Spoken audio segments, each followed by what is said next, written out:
Oras! Alas 4, abe. Gising Pilipinas! Gising Pilipinas! Makikinig na balitang pinalap sa buong magdamag. Hatid sa inyo ng buong pwersa ng DZMM at ABS-CBN News. Mga panggising na balita sa Metro Manila at mga lalawigan. Kasama sina Ricky Rosales at Johnson Marama. Gising! Gising Pilipinas!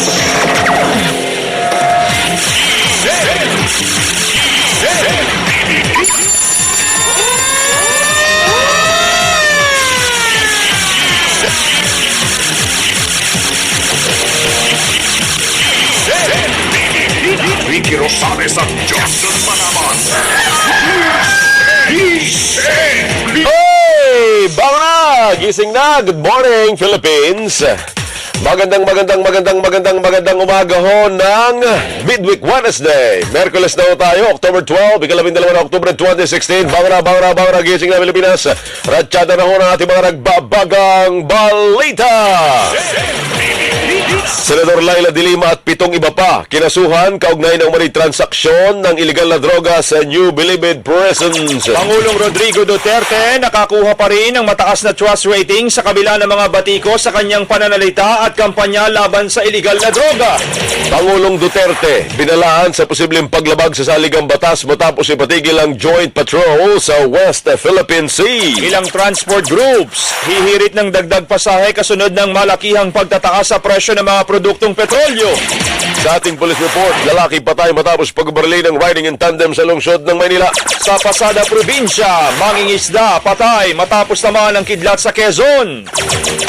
Sa sports balita, San Pedro Red Lions kampiyon sa NCAA Men's Basketball Tournament matapos talunin ang Arellano Chiefs. At sa ating balitang showbiz, veteranong aktor na si Dick Israel pumanaw na. Ricky Rosales at Johnson Manaman. Gising! Gising Pilipinas! Oy, bangon na ho, gising na, good morning! Kumusta na ho kayo mga suki? How are you? Hello!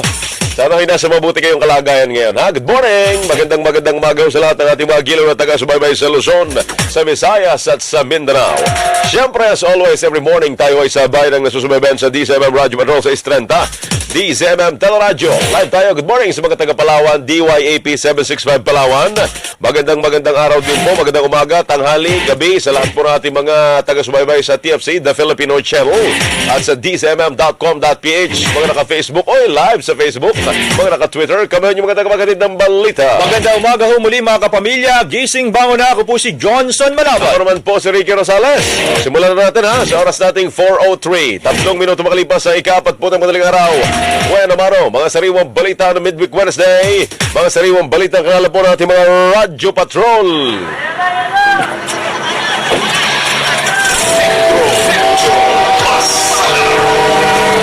Bueno, Mano, may lalaking patay sa pamamaril. Ito po ay sa lungsod ng Maynila.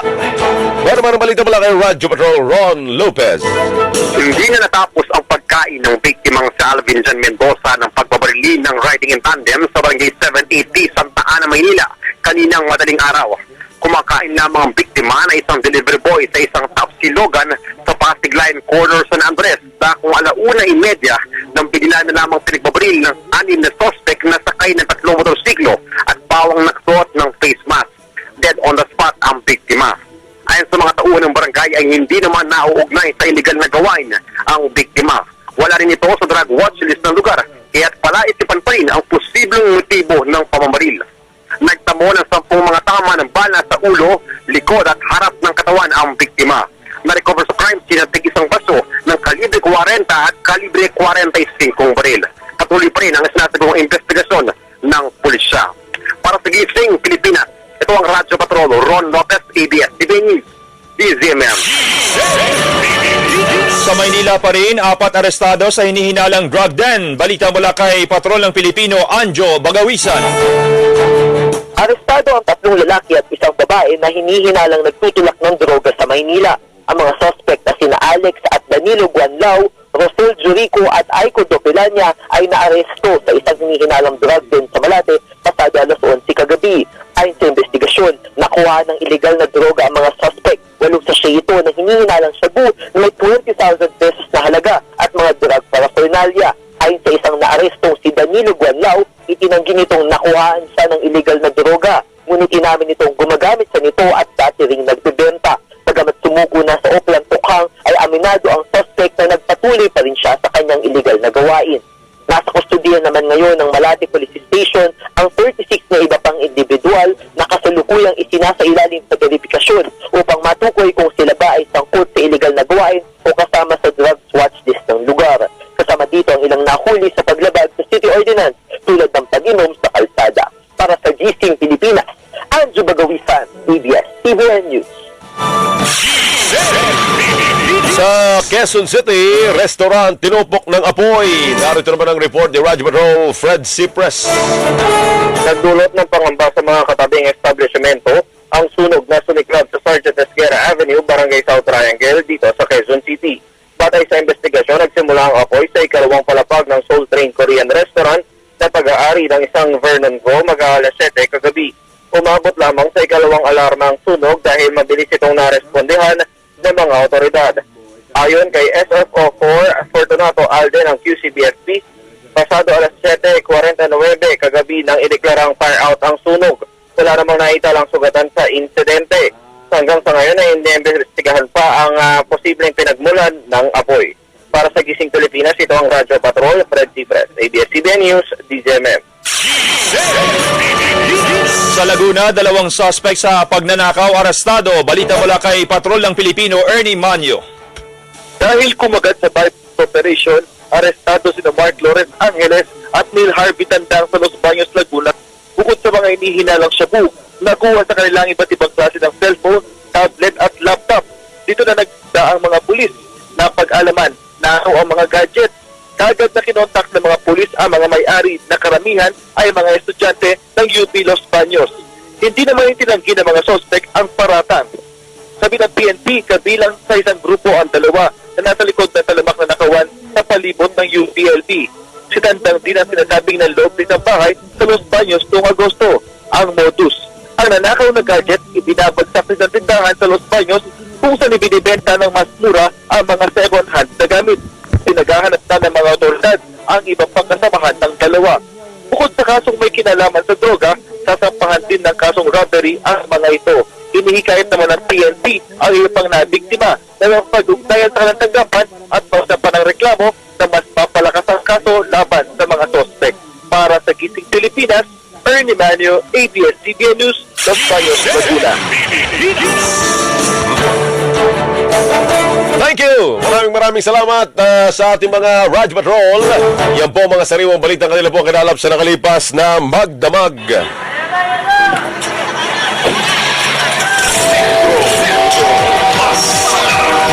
Ay, sa lagay po ng ating panahon, weather, nakapasok na sa Philippine Area of Responsibility ang isang low-pressure area na inaasahan po magiging bagyo sa weekend at posibleng tumama sa Northern Luzon. Malayo pa ang bagyo, maaaring magbago ang direksyon nito, ngunit pinaghahandaan pa rin ang pagulan ng mga residente sa Bicol, Central Luzon, Northern Luzon at Metro Manila. Mananatili namang aktibo ang thunderstorm sa malaking bahagi ng Luzon ngayong araw kung saan makakaranas ng pagulan ang Metro Manila, Zambales, Bataan at Mindoro. Magiging maulan din sa Visayas dahil sa Intertropical Convergence Zone, lalo na sa Antique, Iloilo, Cebu, Bohol at Tacloban. At sa Mindanao, makakaranas ng pagulan ng Central Eastern Mindanao dahil sa ITCZ at extension ng low pressure area. Abangan ninyo sa aming pampagubalik. Senador Laila Dilima kinuwestiyon ang pagsasampa ng kaso laban sa kanya kaugnay ng transaksyon ng iligal na droga sa Bilibid. Mga patalim at iba pang kontrabando muling nasamsam sa isinagawang raid sa New Bilibid Prison. Ilang pulis iniimbestigar man kaugnay ng pagpatay sa mga hinihinalang drug suspect sa Cavite at Maynila. Balita naman sa ibayong dagat, 22 patay sa pagguho ng 4 na residential building sa China. Lahat po ng mga balitang yan, abangan po ninyo ang detalye kasama ang iba pa mga nagbabagang balita ngayong midweek Wednesday morning sa pagbabalik pa rin po ng inyong opisyal na tagapanggising tuwing madaling araw. Numero 1, ito ang Gising Pilipinas! Ang mga opisyal na tagapanggising. Ay, kami ho yun! Ay, siya ho si Ricky Rosales. At siya naman po si Johnson Manapat. May partner, may bagong paandar si Ka Franco Reyes, oh. Kasi pag nung batang ito Sipag ni eh. Ka Franco Reyes. Tayo ho ay nasusubaybayan din ngayon via Facebook. Yun. Ayan, at balita natin kay Franco, ha? Sa ating mga suking naka-Facebook ngayon, ay meron na raw tayong kulang-kulang 100 viewer partner na karamihan daw po ay nasa, mga taga... Ano na partner pala? 113,000. 110 pa lang ho. 110. Thank you. Ay, mga taga... Sumusubaybay sa Facebook. mga taga-Amerika daw, partner eh. Mga nasa abroad, ha? Salamat Mga po, thank you. taga-Calgary. Sige, pakibalita ko kayo sa amin dito sa Pilipinas, ha? Philippine Standard Time, mga suki, radyo, teleradyo, Facebook, internet, kung saan man. Oras natin sa Pilipinas. Yes. Isang minuto na ho, makalipas ang alas 4. Sandali po lamang. Sa pamilya tayo unang humuhugot ng lakas. Merong medical mission po yung JLC, DCMM. Karoon po kami ng pag-asa na ma-operahan siya. Sila ang una nating tinatakbuhan sa oras ng pangangailangan. Kailangan ko talaga ng dugo. Dininig ng Diyos. Nandito ako dahilan pa ako. Dinudugtungan nila yung buhay ng tao. Sila ang dahilan ng pag-abot ng ating mga pangarap. I heard about the Global Pinoy Sing Idol. That was a great opportunity that the Lord has opened for me. Dahil ang pagmamahal ng ating pamilya ay siya rin binabahagi natin sa ating kapwa. Isa sa mga aim din ng DZMM Buntis Congress is to inform. Natutunan ko po ang mga dapat gawin para malusog ang bata paglabas. For this race, gusto natin mapag-graduate yung scholar ng DCMM. Hopefully, mas marami pa tayong matulungan. DZMM Radyo Patrol 630. Inspirasyon ang bawat pamilyang Pilipino sa paglilingkod. Ako po si Ricky Rosales. At ako po naman si Johnson Manabat. 3 dekadang hatid ay mga isyu ng bayan pagkamulat sa umaga. Kayo po'y nakikinig sa DZMM Radyo Patrol sa 630. Balita, Public Service, 3 dekada. Kasama sina Ricky Rosales at Johnson Manabat.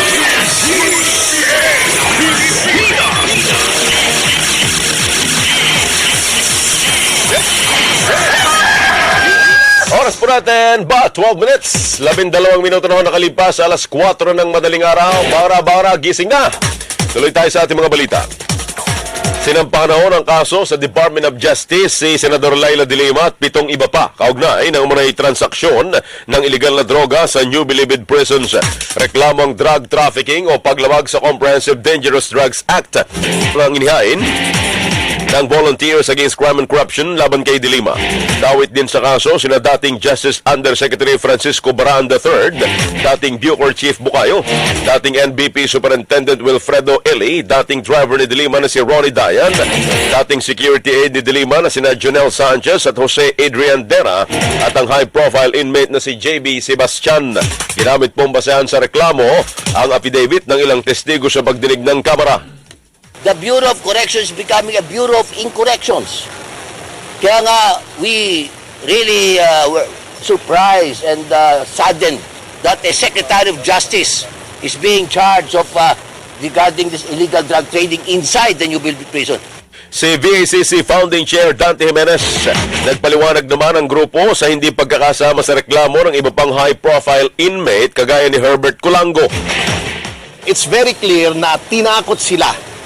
They were compelled to give money. Uniform halos ang sinasabi nila na pag hindi ka nakisama sa sinasabi ni Secretary de Lima, pag hindi ka sumunod kay JB Sebastian, either ipalilipat ka ng kolonya o sa ibang hindi magandang pasilidad or ipapapatay ka. Si Attorney Ferdy Topacio. Kinwestiyon naman ni Senador Leila de Lima ang pagsasampa ng kaso laban sa kanya kaugnay ng illegal na droga sa Bilibid. Nagtataka ang senadora kung bakit sa Department of Justice at hindi sa Office of the Ombudsman inihain ang reklamo. Bakit sa DOJ nila ipa-file? Ano ho bang maaasahan kong hustisya dyan sa DOJ na yung isa sa mga pangunahin na mga gumagawa ng mga peking ebidensya na yan ay yung mismong DOJ Secretary? Nanindigan din po si De Lima sa umano'y pang-aabuso ni Pangulong Rodrigo Duterte sa kanyang kapangyarihan bilang Pangulo. Hindi lahat ng mga kaso na pwede na isasampa sa isang incumbent president ay bawal. I just have to demonstrate that he has grossly abused his powers and prerogatives as the president in vilifying somebody, in insulting, in offending somebody, and utilizing the resources of government, the whole state apparatus, in harassing, in persecuting me. Bala questionin ng senadora sa Korte Suprema ang immunity from suit ni Pangulong Duterte. I'm going to file a test case na may mga pagkakataon po na hindi pwedeng invoke ang presidential immunity from suit. Yan ho si Senador Leila De Lima. Matapos naman ang ilang pagdinig, naniniwala ang pinuno ng House Justice Committee na maaaring managot si Senador Leila De Lima sa mga transaksyon ng illegal na droga sa New Bilibid prisons. Sinabi ni Committee Chair Ray Umali na lumaganap ang kalakalan ng illegal na droga sa Bilibid nung nakaupo pang Justice Secretary si De Lima.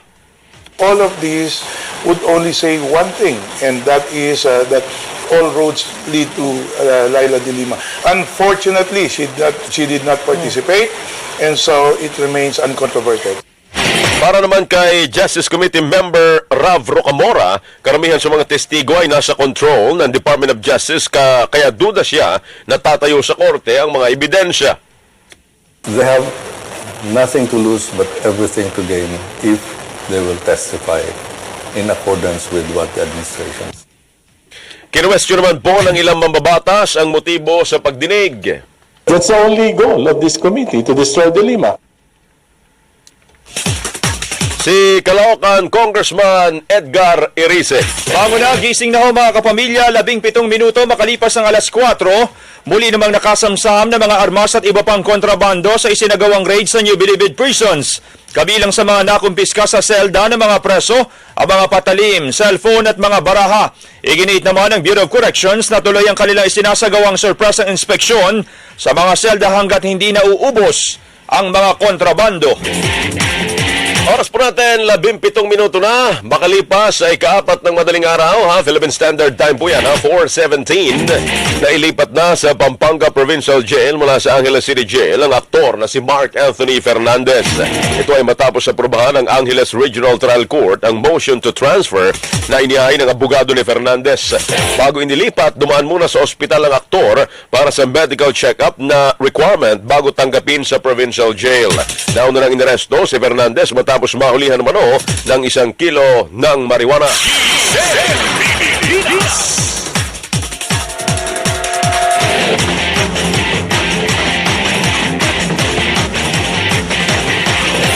Sugatan ng dating aktor na si John Way Sase habang namatay naman ang kasama nito matapos pagbabarilin ng riding in tandem sa kanto ng Pasig.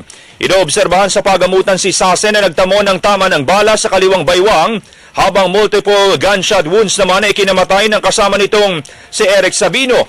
Lumalabas sa investigasyon na nakatayo lang posibleng mayroong kinalaman sa illegal na droga ang motibo sa krimen dahil kapwa nasa drug watchlist ang aktor at si Sabino na kilalang drug pusher. Si Eric Sabino, nasa watchlist natin.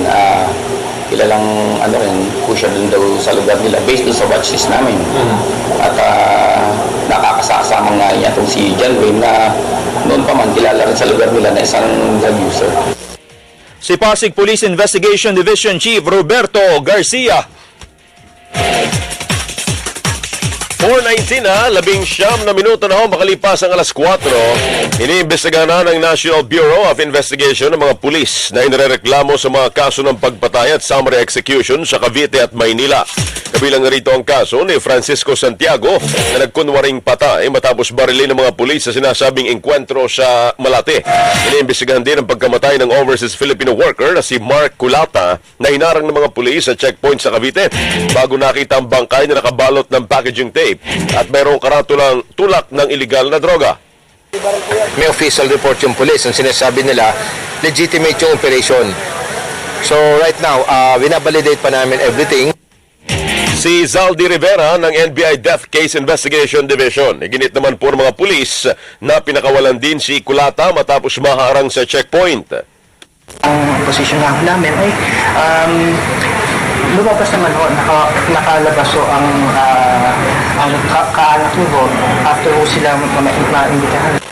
Si Attorney Tristan Arnesto, ngunit walang blatter o spot report ang mga pulis kung anong oras pinakawalan at ibang detalye sa pagkakaharang kay Kulata. Doon natin makikita yung entry doon sa sinasabing pag-invite kay Kulata at may nababanggit pang ibang mga tao. So nandoon yan sa blatter. From the time na nasa custody nila, Si NBI Death Case Investigation Division Chief Danielito Lalusis. Inimbitahan na Malacanang ang United Nations na imbestigahan o umano'y mga kaso ng extrajudicial killing sa bansa. Sinabi ni Executive Secretary Salvador Medialdea na ipinadala nilang imbitasyon kay UN Rapporteur Agnes Callamard at hinihintay pa nila ang tugon ng United Nations. Hinikayat naman ng palasyo si Callamard na isama sa investigasyon ng pagkamatay ng mga pulis sa operasyon upang malaman ng United Nations ang lawak ng problema sa iligal na droga sa bansa. Isa si Callamard sa dalawang UN Rapporteur na nanawagan kay Pangulong Rodrigo Duterte na ihinto ang mga kaso ng extrajudicial killings. Iginiit po ng ilang opisyal ng Simbahang Katolika na hindi na dapat umabot sa patutsadahan ang relasyon ng simbahan at ng pamahalaan. Kasunod ito ng palitan ng pahayag ni Pangulong Rodrigo Duterte at Davao Archbishop Emeritus Fernando Capalla kaugnay ng kampanya laban sa iligal na droga. Sinabi ni Caritas Manila Executive Director Father Anton Pascual na dapat nang itigil ang patutsadahan sa pagitan ng simbahan at ng pamahalaan. nakakalungkot kapag mayroong ganitong hidwaan ang simbahan at saka ang pamahalaan. Kaya ang pinakamagandang gawin, mag-usap. Idinagdag pa ni Father Pascual na nagkakaisa ang simbahan at pamahalaan sa pagsugpo sa problema ng illegal na droga at nagkakaiba lamang sa pamamaraan. Naninindigan din po ang simbahan na hindi dapat patayin ang mga gumagamit at nagtutulak ng illegal na droga. Sa Oktubre 23, pangungunahan ni Manila Archbishop Luis Antonio Cardinal Tagle ang paglulunsad ng Sanlakbay na isang rehabilitation program para po sa mga drug user na nais magbagong buhay. Muli namang inupaka ni Pangulong Rodrigo Duterte si US Ambassador Philip Goldberg dahil sa umano'y pakikialam sa kampanya ng pamahalaan laban sa illegal na droga. Sa oath-taking ceremonies ng mga bagong talagang opisyal ng sa Malacanang, nagpatutsyada rin si Pangulong Duterte sa Amerika, United Nations at European Union. You do not have any right to chastise me publicly. There is the United Nations, and if you see something wrong in our sovereign exercise of our authority, you go there and make your statement and ask for a motion that it be referred to the Human Rights Commission. But do not just stand there like Obama and the rest. Itong si Goldberg.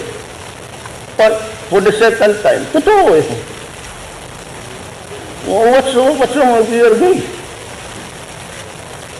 Totoo ang sinabi ko. Ano started the Rocos?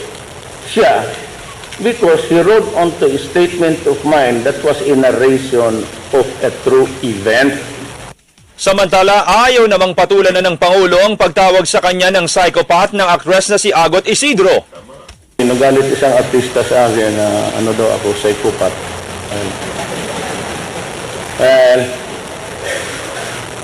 I leave her to her constitutional right to free expression. Si Pangulong Rodrigo Duterte. Naniniwala po si dating Pangulong Fidel Ramos na hindi pa huli para magbago ng estilo si Pangulong Rodrigo Duterte sa panayam ng programang Beyond Politics sa ABS-CBN News Channel. Sinabi ni Ramos na masyadong sumentro ang Pangulo sa paglaban sa illegal na droga at kriminalidad sa unang 100 araw at mistulang nakalimutan ng iba pang problemang kinakaharap ng bansa.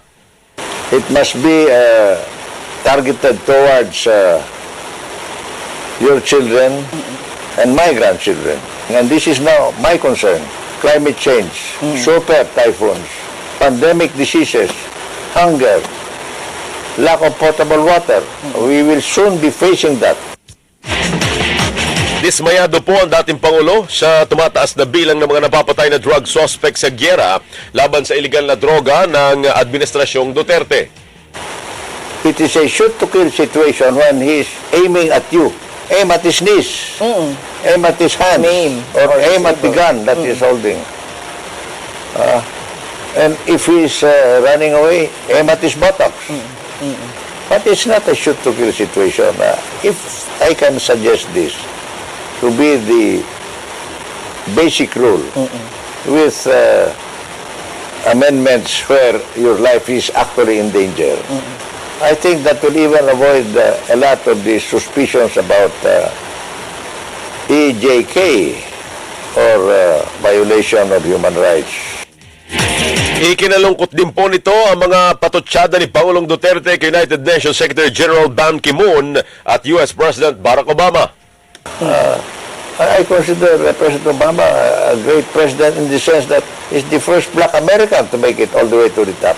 It's like a Mindanaoan making it all the way to the top to Malacanang. It's that kind of a struggle of a minority ethnic. Iginit naman po ng dating Pangulo, nakaalyado pa rin siya ni Pangulong Duterte at nagbibigay lamang siya ng payo katulad ng isang nakatatandang kapatid.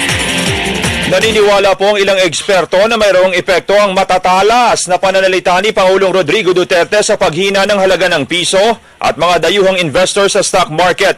Ayon sa ilang regional analysts, hindi maitatangging mayroong epekto sa mga investors ang matatalas na pananalita ng Pangulo laban sa Amerika, European Union at United Nations. We can trace back the weakness of the peso really from early September when he first made that insult to President Obama. And since then, we've seen quite consistent foreign equity selling and the peso has consistently weakened from that point on. Si ANS Research Senior Strategist Kun Go. Ngunit ayon sa isang ekonomista, alas pa rin ng Pangulo ang kanyang popularidad para maisulong ang mga reforma at pagbabago. So we're looking at the comprehensive tax reform. It'll be interesting to see how quickly that can be passed, given that the president has a supermajority in Congress. Yan o ekonomistang si Joseph Incal Catera.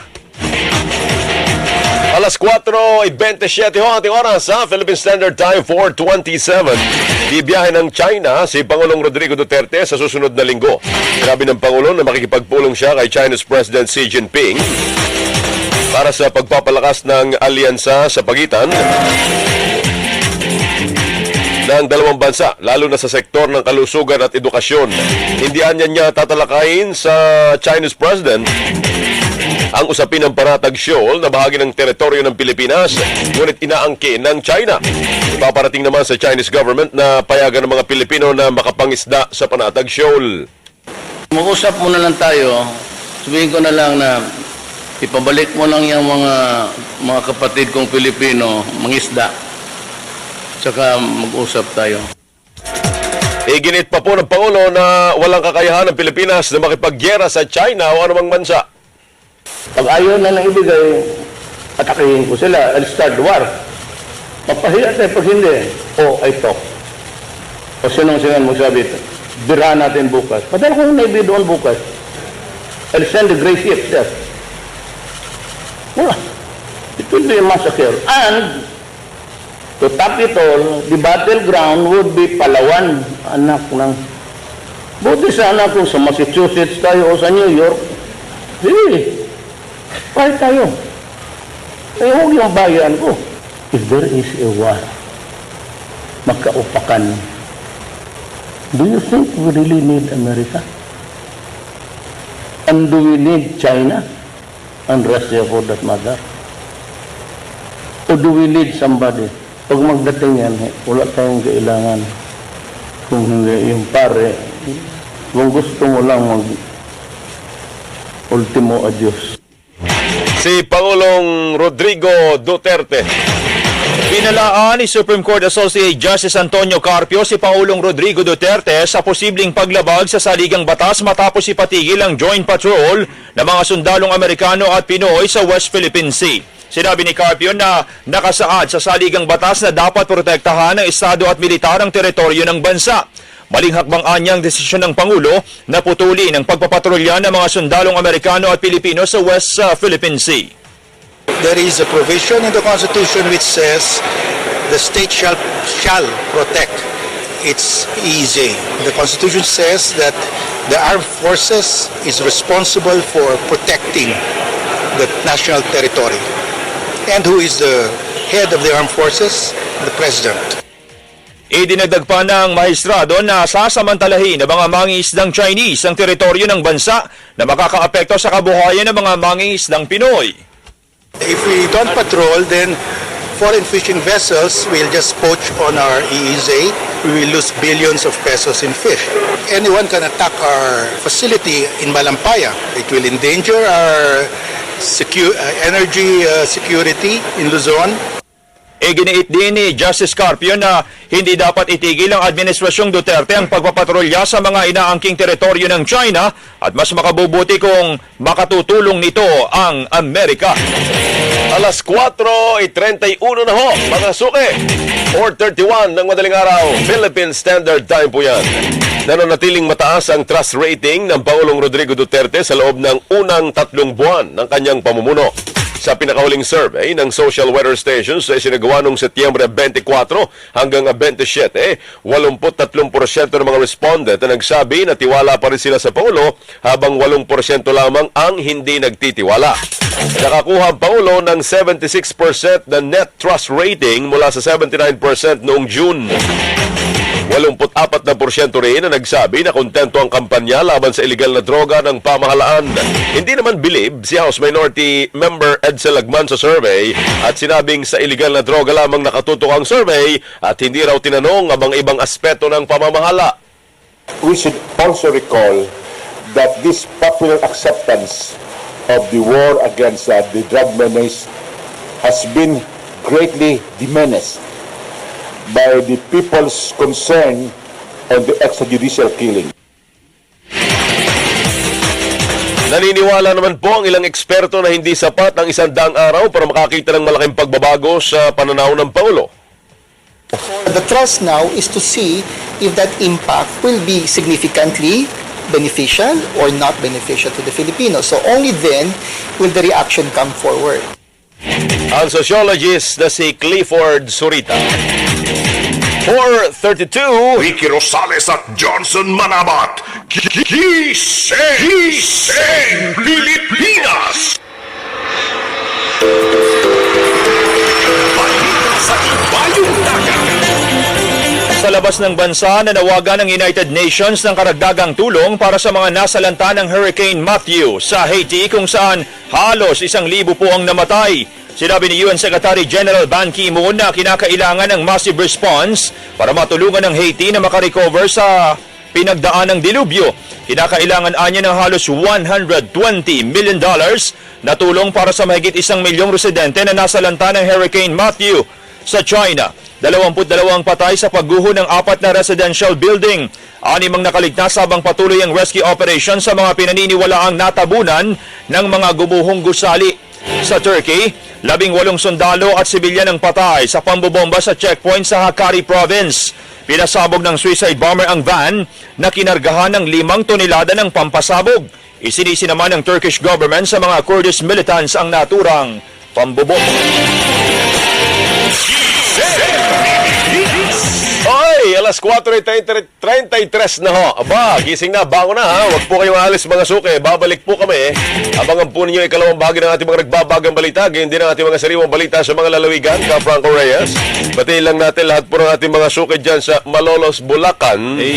Aba, nagpapabati partner ang ating masugid na taga-subaybay na sina Nanay Eli at Mary Cornelio mula sa Pitpitan, Bulacan.